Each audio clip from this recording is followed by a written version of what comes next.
राज्याचे कर्तव्यदक्ष मुख्यमंत्री देवेंद्र फडणवीस यांचे आज यवतमाळ येथे आगमन झाले।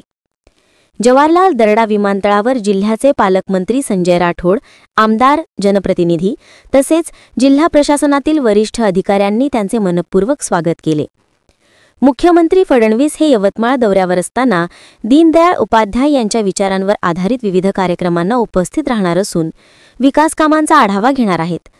दौऱ्यात मुख्यमंत्री स्थानिक जनतेशी संवाद साधून विविध योजनांचा आढावा घेणार तसेच पुढील विकास आराखड्याला गती देण्यासंदर्भात महत्त्वपूर्ण घोषणा होण्याची शक्यता आहे।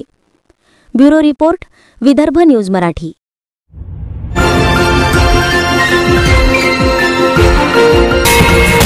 विदर्भ न्यूज मराठी, सकारात्मकतेचा शिलेदार।